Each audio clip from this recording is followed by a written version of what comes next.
The sharp, violent rip of fabric sliced through the hushed reverence of Arya, a sound as out of place as a scream in a library. For a suspended moment, every clink of silverware, every whispered conversation, every bubble rising in a crystal flute of champagne ceased. In that vacuum of silence, 20-year-old Alara Vance stood straighter, the torn fabric of her custom-made apron gaping open, a white wound against her crisp black uniform. The woman whose manicured nails had just committed the act, Caroline Beaumont, sneered with the venom of a cornered animal. In her mind, she had just put another upstart black waitress in her place, a girl who had the audacity to correct her on a wine pairing and who didn't belong in a 3 Michelin-star sanctuary like Arya. She had no way of knowing she had just assaulted the daughter of Marcus Vance, the man known in the culinary world only as the alchemist, the reclusive critic and investor whose quiet word could build or shatter restaurant empires. And he was watching the entire sordid affair unfold from a discreet table in the corner, his disguise doing little to cool the Arctic rage building in his eyes. The evening had started with a promise, a birthday wish that would alter the course of their lives. In the sun-drenched kitchen of their Georgetown brownstone that morning, Alara had faced her father across a butcher block island, her request simple and to him, terrifying. "Dad, for my 20th birthday, I don't want a trip to Paris. I don't want a car," she said, her voice betraying none of the nerves that made her trace the wood grain with her fingertip. "I want to work one full dinner service at Aria, on the floor." Marcus Vance, a man who could deconstruct a bordelaise sauce with a single sniff, nearly dropped his antique porcelain coffee cup. Aria was the pinnacle, the Everest of fine dining in Washington, D.C. It was also the last restaurant his late wife, Amara, had worked in as a line cook before she became a celebrated chef in her own right.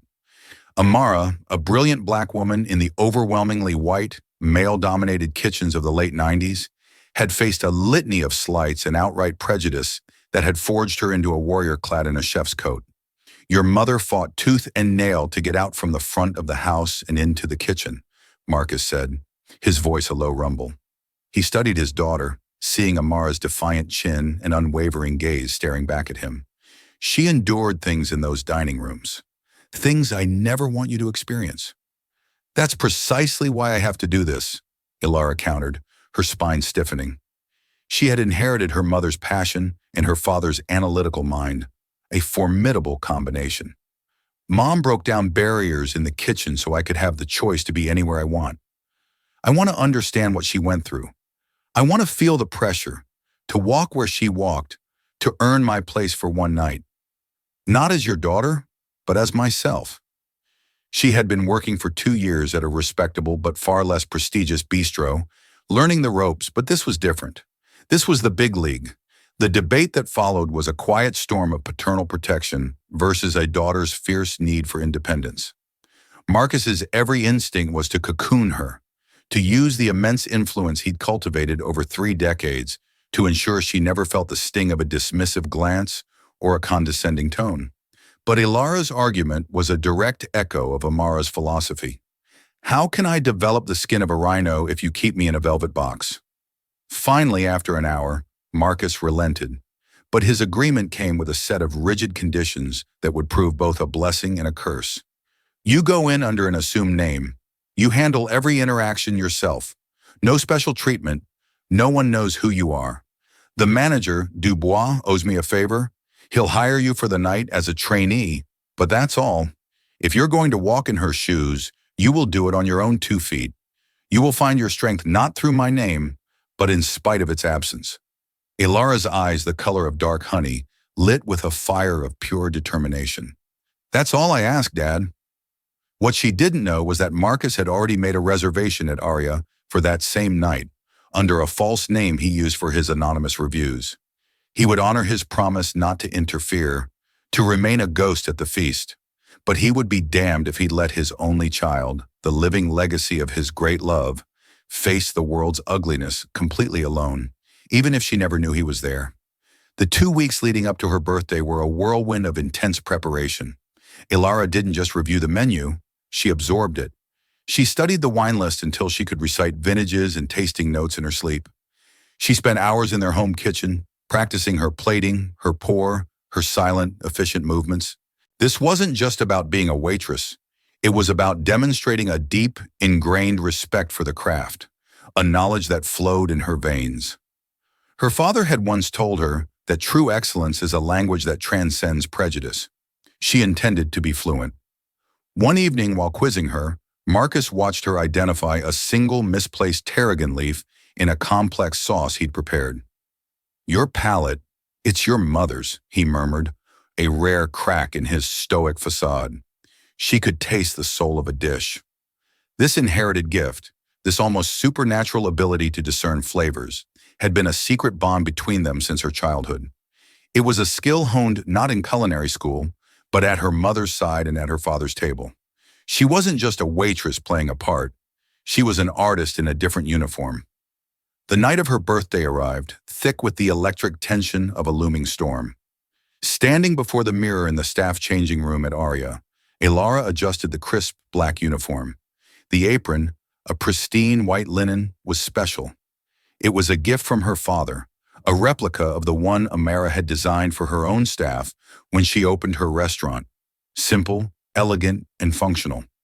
It felt like a shield.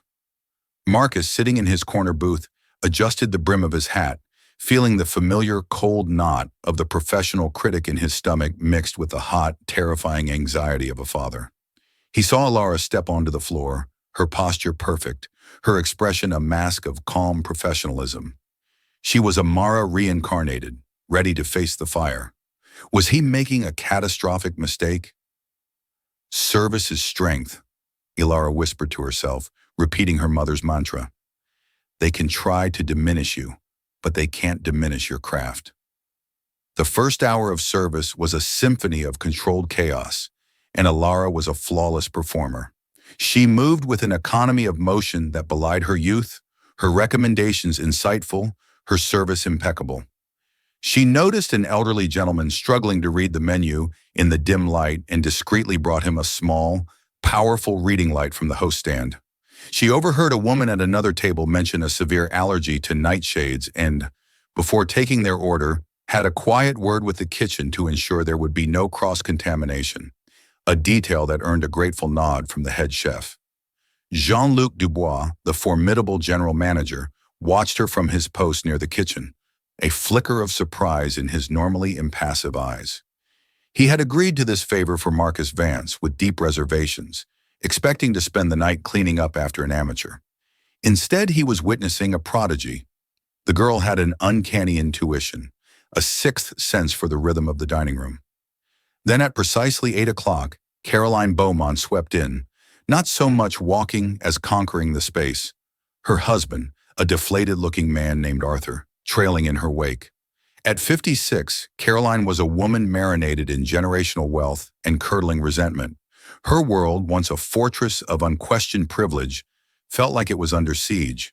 What the other patrons didn't know was that Caroline's husband's construction firm had recently lost a lucrative city contract to a smaller minority-owned company.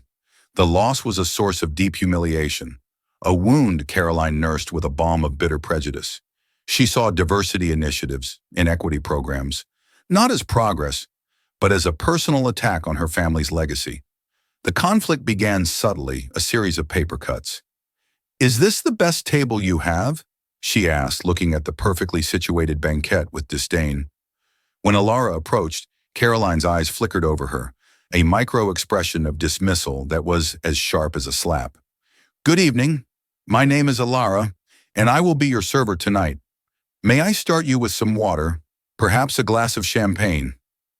Elara's voice was warm, professional, the voice of Arya. Caroline looked through her, addressing her husband. "I do hope the service is up to standard tonight. Things seem to be slipping." The implication hung in the air, thick and suffocating. From his corner, Marcus felt a familiar, cold dread. He had seen this performance 1,000 times from his critic's perch. The entitled patron asserting dominance, but seeing it directed at his daughter, his Amara's daughter, was like swallowing glass. He gripped the stem of his water goblet, his knuckles turning white. His promise, no interference, was a physical restraint, a gag in his mouth. Elara, however, remained a fortress of calm. "Aria's standards are my personal commitment, ma'am," she replied smoothly, meeting Caroline's gaze without flinching. "I'm sure you will find everything to your satisfaction." The first real test came with the wine order. Caroline, attempting to show her sophistication, requested a 2012 Chateau Margaux to pair with the Dover Sole. Ilara paused for a fraction of a second. It was a terrible pairing, a powerful, tannic red that would obliterate the delicate flavor of the fish. Her mother had taught her that a bad pairing was an insult to both the chef and the vintner. Professional integrity warred with the instinct to simply acquiesce. "An excellent choice, Mrs. Beaumont," Ilara began, her tone respectful. "The 12 Margaux is drinking beautifully right now. However, if I may be so bold, the chef has prepared the Sole with a very delicate Beurre Blanc infused with lemon verbena, a wine that powerful might overwhelm it. May I suggest the 2014 Domaine Leflaive Pouligny Montrachet? It has the body to stand up to the sauce, but a citrus and mineral crispness that will elevate the fish rather than bury it." She had delivered the advice with the grace of a seasoned sommelier. It was technically flawless, a demonstration of deep knowledge meant to enhance the guest's experience. But Caroline didn't hear helpful advice. She heard a correction from a young black woman. It was an intolerable breach of the natural order. "Are you questioning my palate, girl?" Caroline's voice dropped, acquiring a menacing softness. "I have been drinking fine wine since before you were born. Bring me the Margaux." Her eyes narrowed. "And try to remember who the customer is and who is the help." "Of course, ma'am. 1 bottle of the Chateau Margaux, coming right up." Ilara retreated, her composure a perfect, unbreachable wall. But inside, the first crack appeared. The word help echoed in her ears, the same word she'd read about in her mother's journals. Marcus watched the exchange, his heart pounding. He recognized the dilemma instantly. The girl was right, of course. Her suggestion was inspired. But she had failed to read the customer's true desire. Not for a perfect pairing, but for deference. He felt a surge of pride in her expertise, immediately followed by a wave of fear for her vulnerability. He had promised not to intervene, but his professional code was also being violated. An act of culinary barbarism was about to be committed, and he was forced to watch in silence. As Ilara served the wine, Caroline made a show of tasting it, swirling it, and pronouncing it adequate, a clear slight to both the legendary wine and the server. Throughout the appetizer course, her complaints were a constant, low-level hum of aggression. The bread was not warm enough. The butter was too cold. The amuse-bouche was pretentious. Each complaint was delivered directly to her husband, but aimed squarely at Ilara. "It's everywhere now, Arthur," she muttered, loud enough for the surrounding tables to hear. "This push to put people in positions they haven't earned. My garden club, the museum board, they're all bending over backwards for inclusion. Standards are collapsing for the sake of appearances." A couple at the next table, a distinguished older black man and his wife, exchanged an uncomfortable look. The man, a prominent surgeon named Dr. Evans, had seen this kind of coded language his entire life. He felt a pang of sympathy for the young waitress, who was absorbing the venom with such stoicism. Marcus's disguise felt like a straitjacket. He was the alchemist. He could have walked over to that table and with a few quiet words ended this entire farce. Caroline Beaumont would have dissolved into a puddle of apologies, but that would break his promise. It would rob Ilara of her own battle, her own victory or defeat. He had to trust in the armor he and Amara had given her skill, her grace, her resilience. But as he watched, he wondered if any armor was strong enough to withstand this kind of poison. The tension in the room was now palpable. Other diners were pretending not to watch, their conversations becoming stilted. Ilara moved through it all, a small island of tranquility in a sea of Caroline Beaumont's making. She refilled water glasses, cleared plates, and answered questions at other tables, her smile never faltering. This, she knew, was the test. Her mother had called it the performance of grace. It was a survival skill, a way of maintaining one's dignity while being systematically stripped of it. But Caroline was not finished. She was building to a crescendo. As Ilara reached across the table to serve Arthur his main course, Caroline's hand, holding a full glass of the expensive red wine, jerked.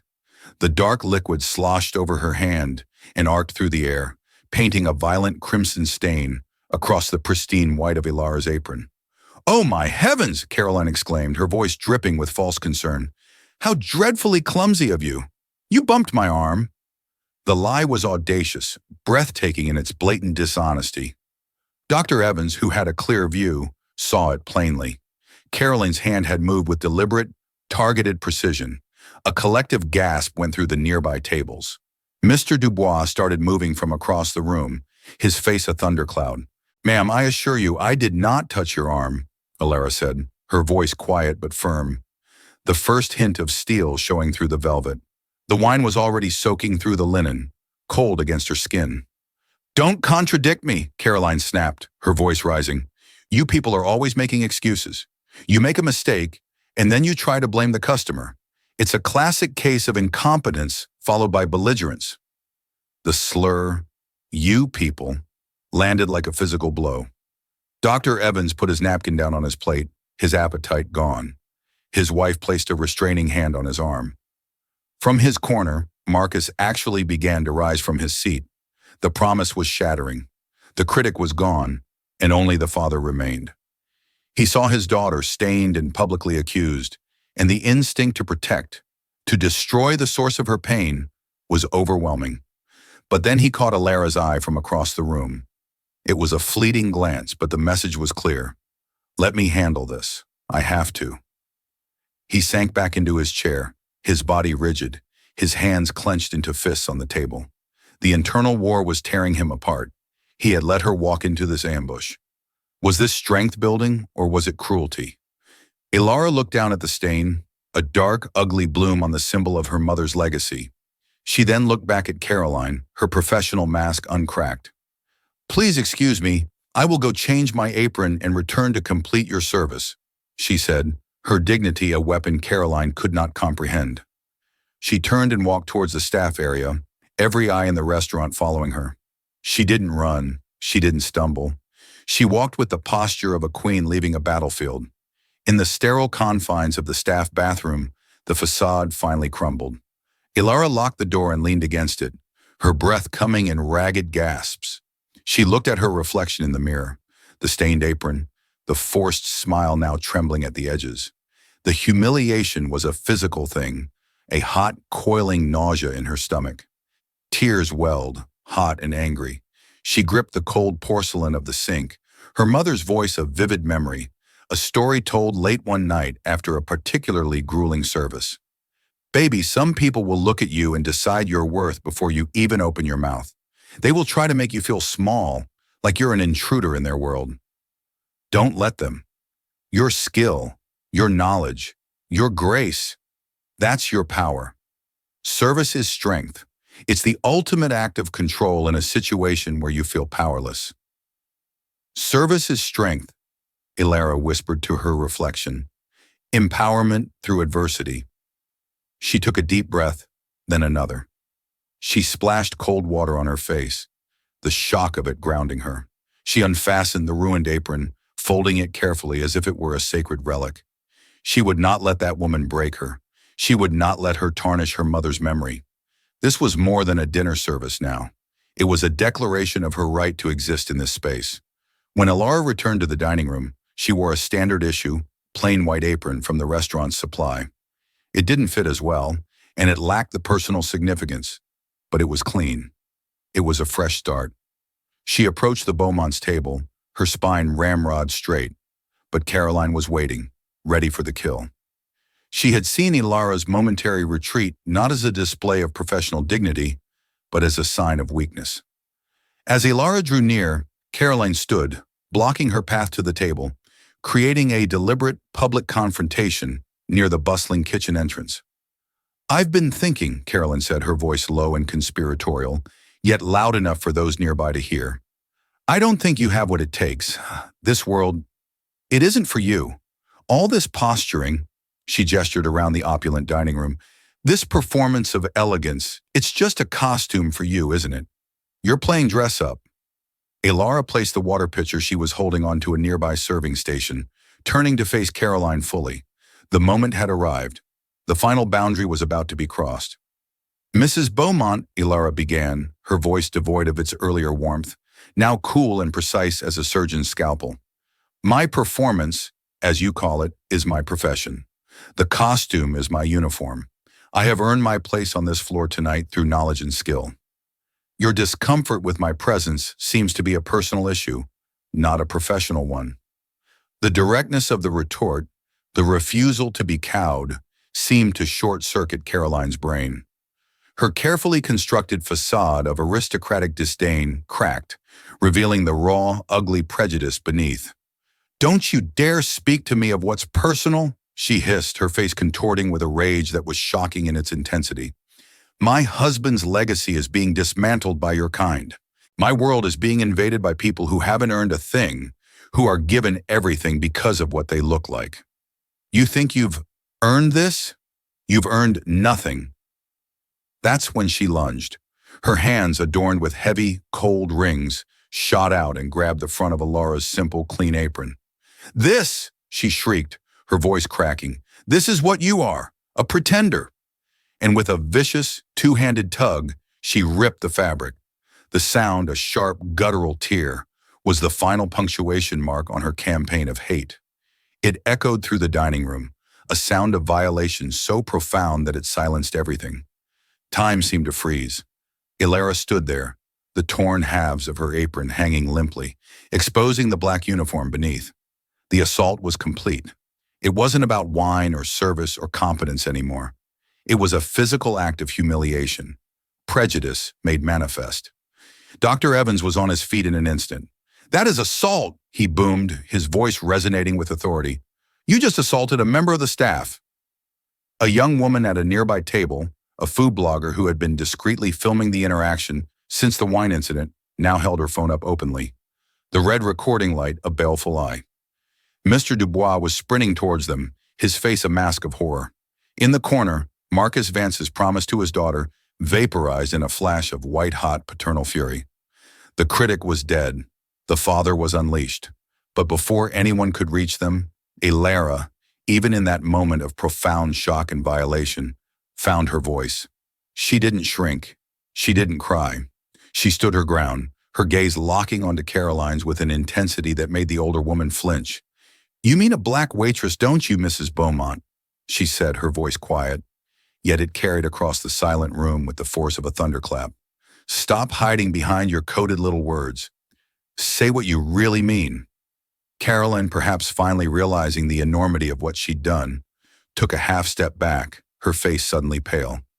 "My lawyers will handle this," she stammered, the threat sounding weak and pathetic. "You will never work in this town again."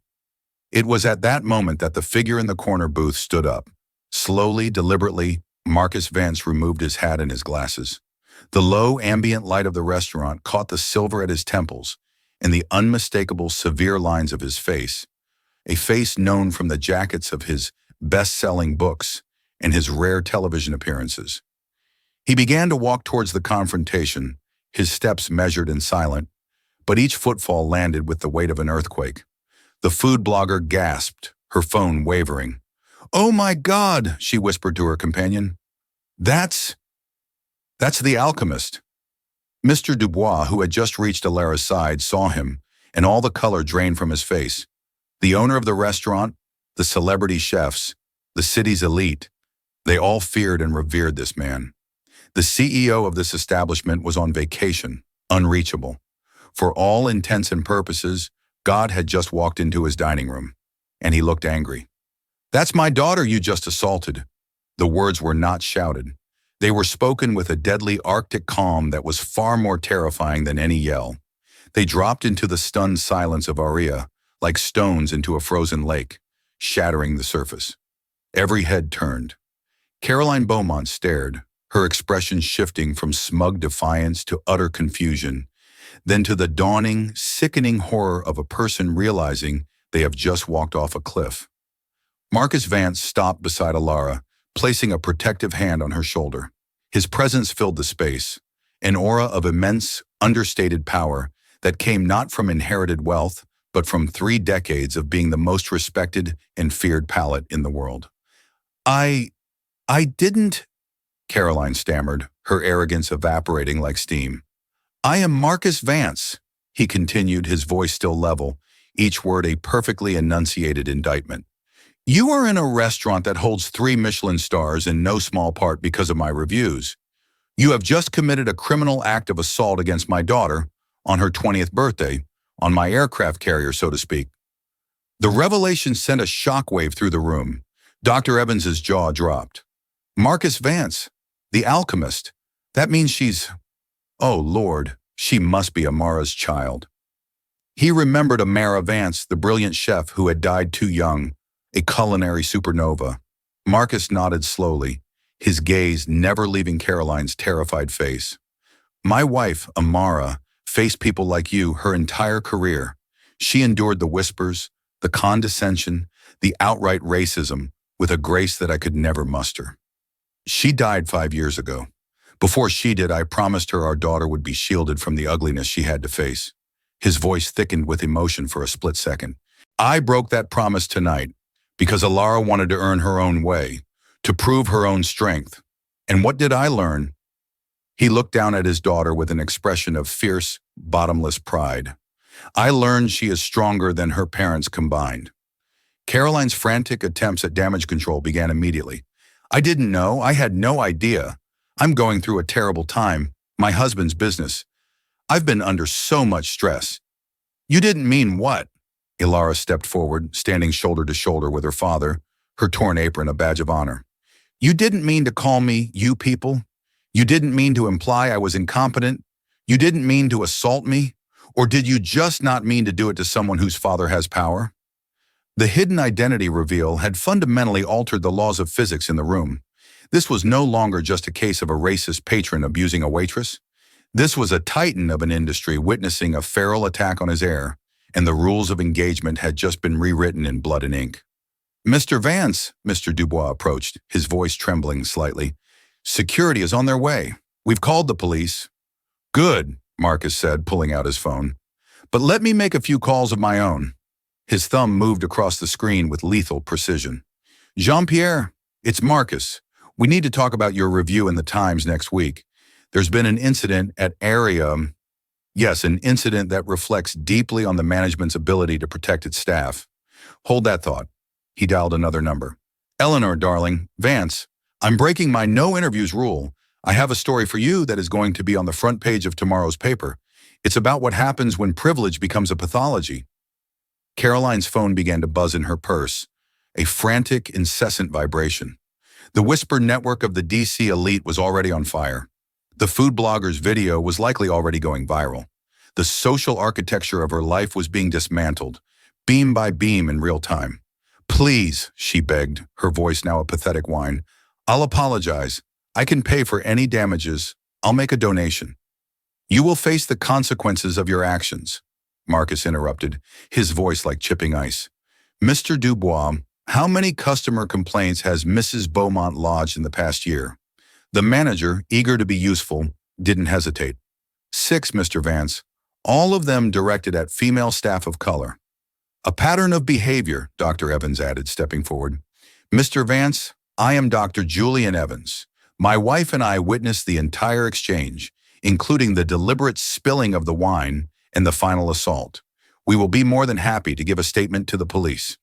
The arrival of 2 uniformed police officers made the situation irrevocably real. As they began to question a now sobbing Caroline Beaumont, Marcus led Alara to a quiet, empty alcove near the entrance. I'm sorry, Dad, she whispered, the adrenaline finally starting to fade, leaving a deep, bone-weary ache. I wanted to handle it. I failed. Failed. Marcus pulled her into a fierce embrace, his arms a fortress around her. Ilara, you did not fail. You stood your ground. You met hatred with professionalism. You met ignorance with intelligence. You defended your dignity when she tried to rip it away from you. Your mother, she would be incandescent with pride. I am so proud. My heart feels like it might burst. But you had to step in, she murmured into his chest. You broke your rule. My rules exist to serve my principles, Marcus sighed. The silence in the car was a different kind of silence than the one that had fallen over Arya. That one had been sharp, a brittle vacuum created by the shock of a ripping sound.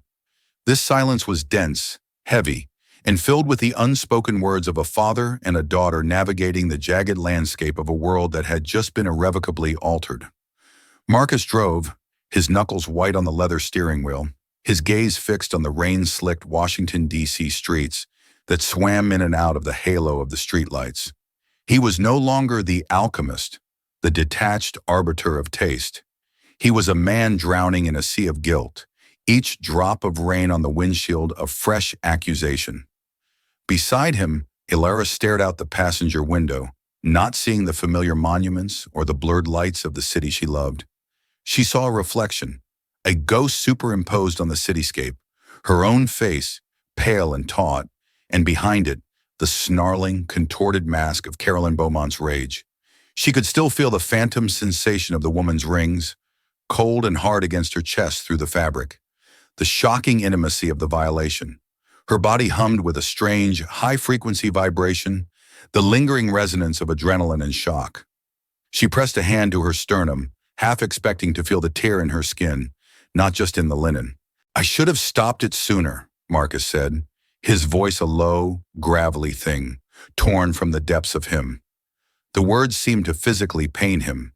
The moment she questioned the wine, "I saw it. I saw the look in her eyes. It was the same look your mother used to describe, the look of someone who believes their comfort is the only law of the universe." Ilara turned from the window, her honey-dark eyes finding his in the dim light of the dashboard. "What would you have done?" she asked, her voice surprisingly steady, almost clinical. "Stood up and announced who you were? Who I was? That would have been a different cage, Dad. One made of your name instead of her prejudice. She would have groveled, and I would have learned nothing, except that my safety depends on being your daughter." The truth in her words was a clean, sharp blade. It cut through his guilt, leaving him exposed.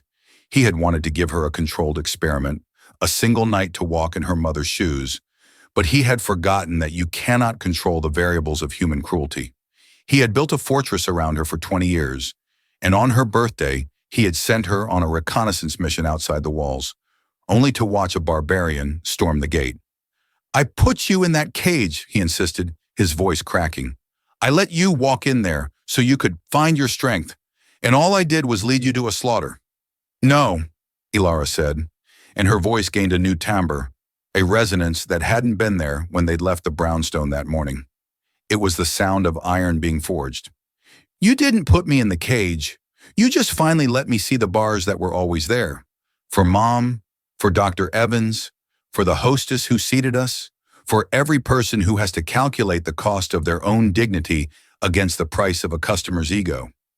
I saw the cage tonight, Dad, and now I know what it's made of. That's not a lesson in victimhood. It's a blueprint for a key." He glanced at her, truly seeing her for the first time since they'd left the restaurant. The 20-year-old girl who had asked for a birthday wish was gone. In her place sat a woman who had faced down a dragon and was now measuring its bones. The pride he felt was a fierce, painful thing, tangled inextricably with his shame. He had wanted to protect her, but in his failure, he had witnessed the birth of a warrior. When they arrived home, the ruined apron, which Ilara had insisted on bringing with her, was placed on the butcher block island in the kitchen, the very spot where she had made her request.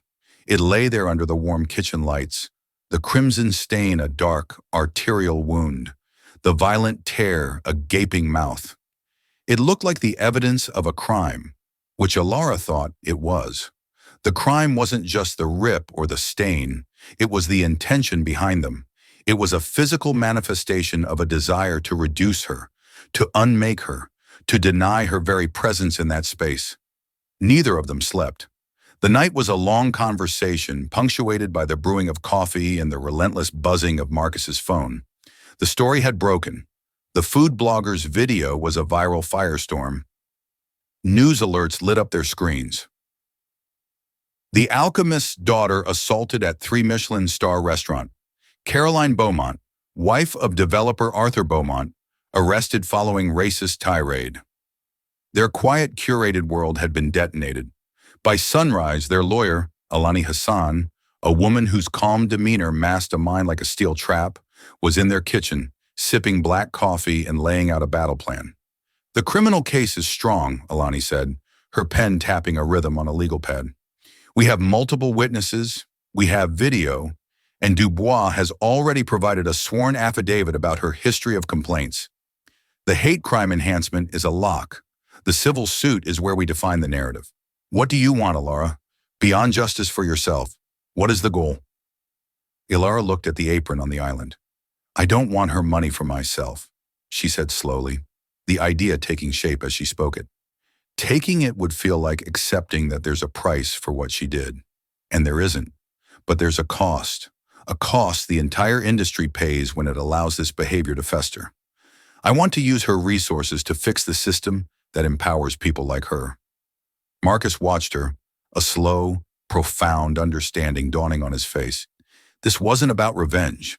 It was about alchemy, the true alchemy, not turning lead into gold, but turning poison into medicine. "We create a foundation," he said, picking up her thought and giving it structure.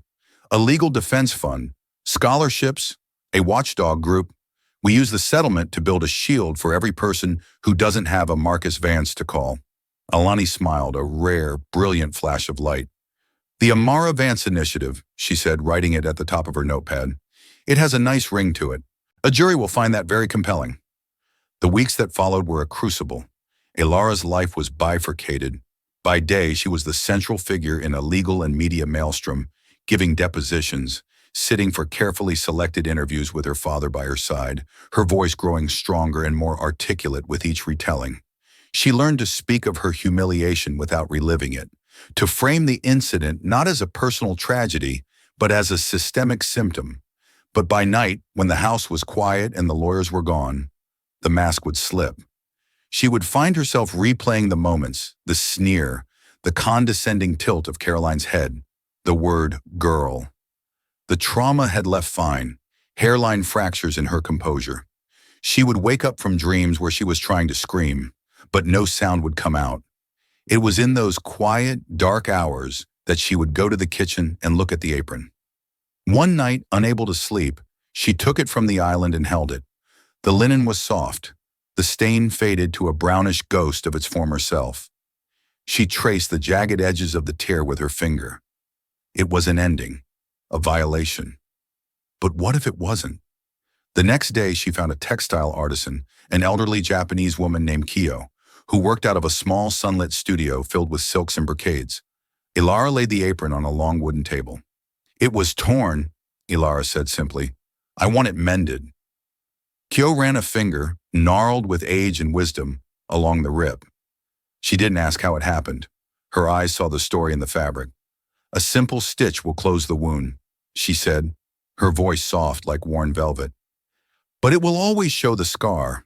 It will be weaker where it was broken." "I don't want to hide the scar," Ilara said, "and I don't want it to be weaker. I want it to be the strongest part." A slow smile spread across Kyo's face. "Ah," she whispered, "kintsugi, the golden joinery. You do not want to repair. You want to transform." Over the next few weeks, Ilara would visit the studio, watching as Kyo worked. It became a form of therapy. Kyo didn't just stitch the fabric. She carefully, painstakingly re-wove the torn edges, bonding them with a special lacquer mixed with powdered gold.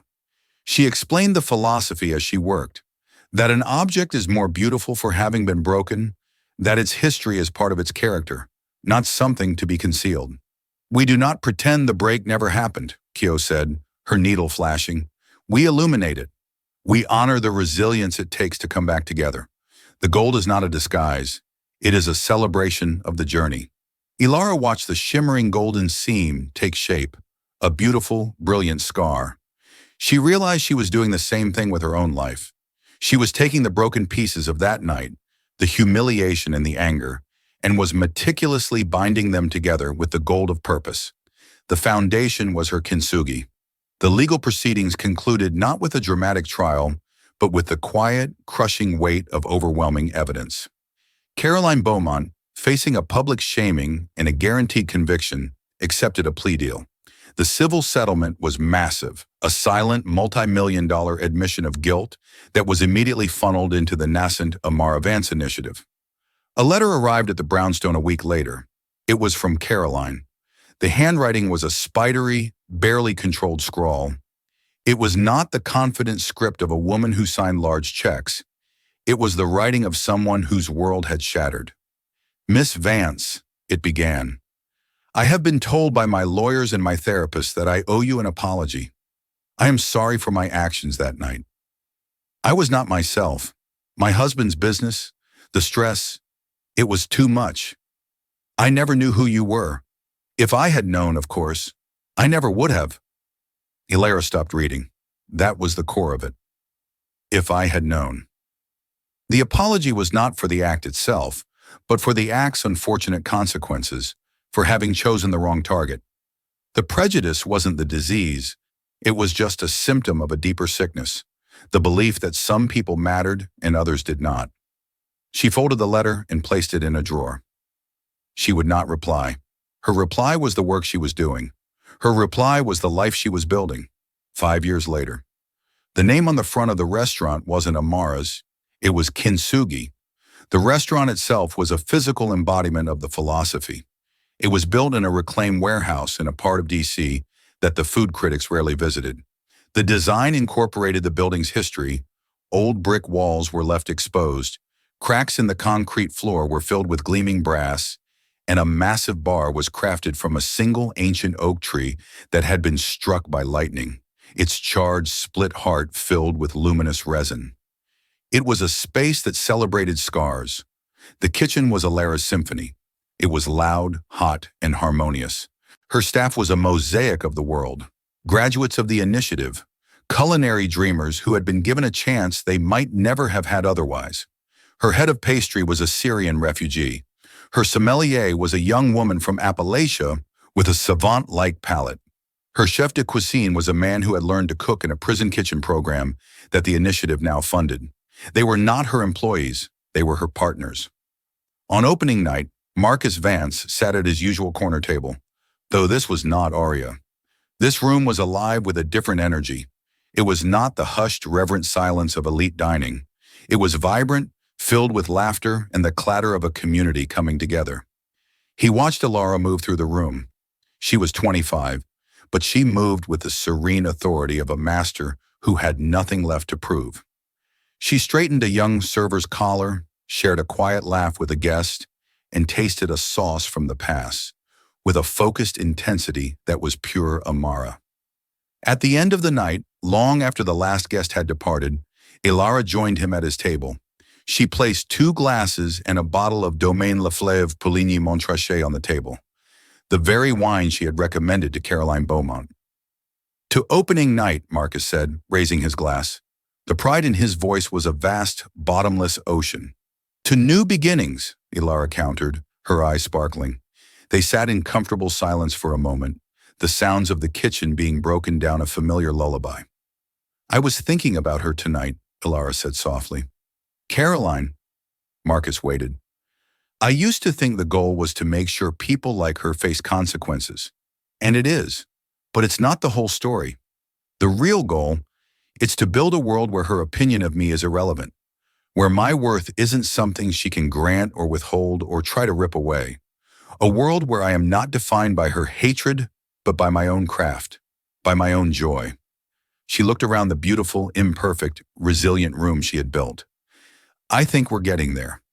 Marcus reached across the table and took her hand. His hand, which had spent a lifetime deconstructing dishes and writing devastating critiques, was now just a father's hand, holding on to his greatest creation. "Your mother," he began, his voice thick, "she fought to get a seat at the table. You, Ilara, you built a whole new table, and you invited everyone." Hanging on the wall near the entrance, framed like a masterpiece, was the apron. The crimson stain was gone, bleached away by time and care. In its place, a brilliant, jagged line of gold snaked its way across the pristine white linen. It caught the light, not as a reminder of a wound, but as a map of a journey. It was a testament that the most profound beauty doesn't come from perfection, but from the grace with which we mend what has been broken, creating something stronger, more honest, and infinitely more precious than what existed before. It was not an ending, it was a beginning, illuminated in gold,